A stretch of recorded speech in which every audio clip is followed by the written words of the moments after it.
Ketemu lagi di Renungan Bina Umat GKI Klasi Solo.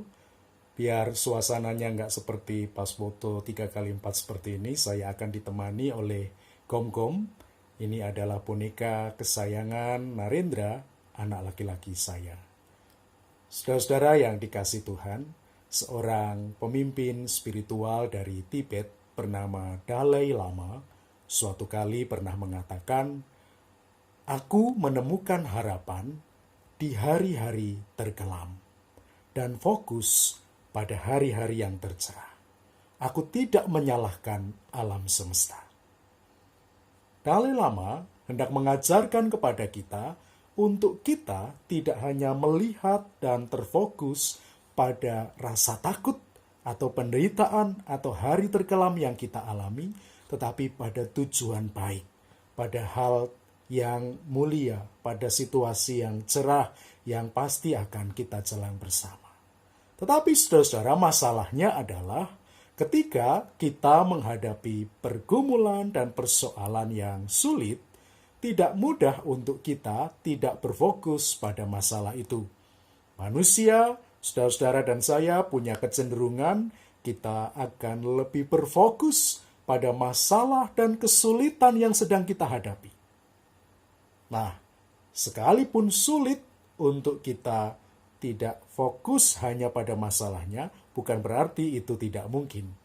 Kita akan belajar bersama-sama melalui teladan firman Tuhan yang saat ini kita ambil dari surat Paulus kepada jemaat di kota Filipi, pasal yang pertama ayat 21-30.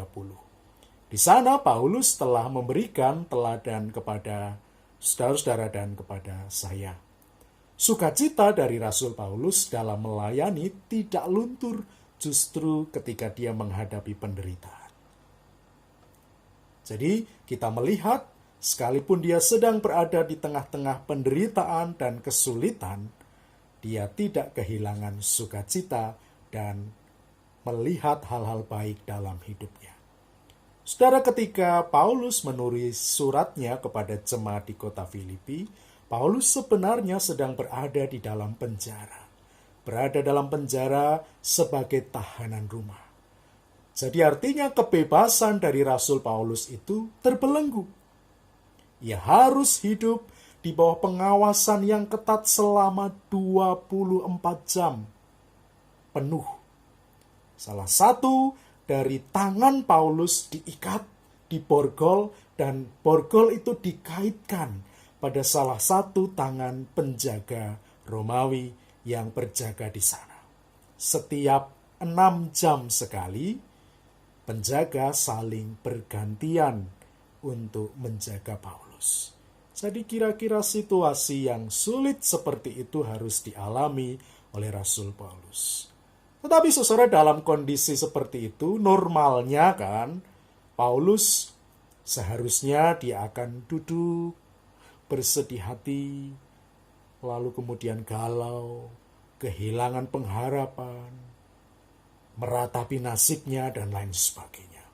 Wajar kalau misalnya pun Paulus akan mengeluh kepada Tuhan atas kesulitan dan penderitaan yang harus ia hadapi dalam pelayanan pekabaran Injil yang dia kerjakan. Paulus bisa saja memilih untuk nggak bersukacita ketika ia di penjara. Karena bukankah sukacita itu sebuah pilihan? Bisa saja Paulus tidak melakukan apa-apa, memilih tidak bersukacita, termenung sambil menyesali nasib buruk yang mungkin sedang dialami. Tetapi yang menarik saudara yang dikasihi Kristus, Paulus memilih untuk melakukan yang sebaliknya. Ia memilih untuk berfokus pada kemajuan Injil. Pada bagaimana sebanyak mungkin orang harus terus mendengarkan kabar sukacita. Paulus memilih untuk dalam kehidupannya memandang penderitaan dan pergumulan hidup yang dihadapi dengan cara pandang, dengan perspektif yang benar.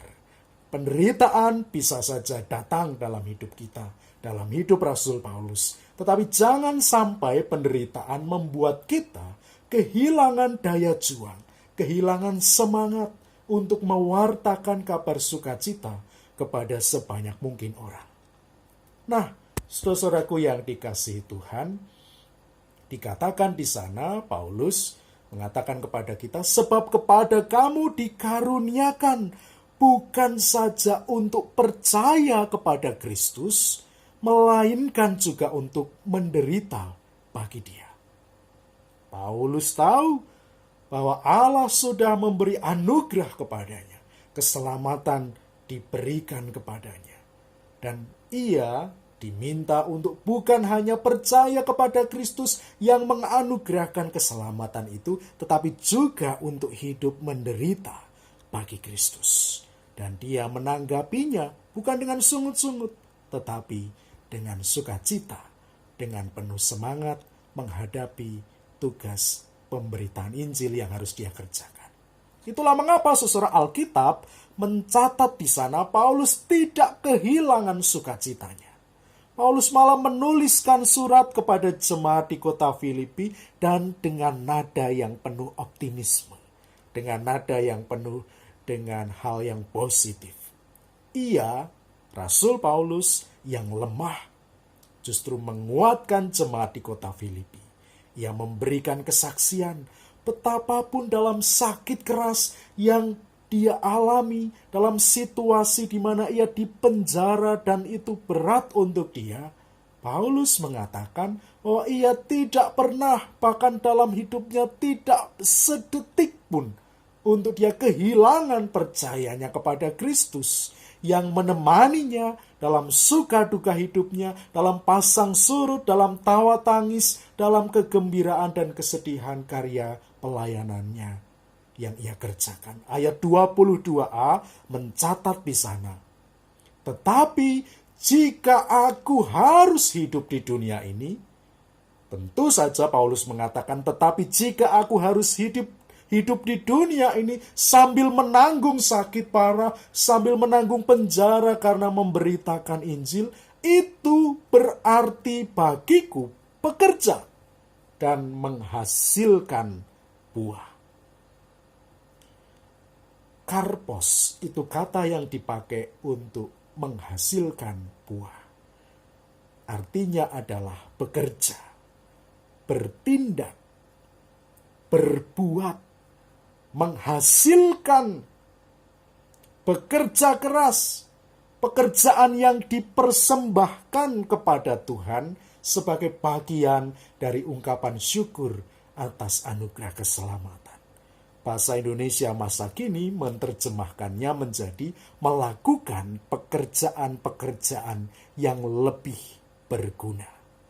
Nah, menarik, saudara-saudara, ini juga menjadi tugas panggilan kita sebagai umat percaya.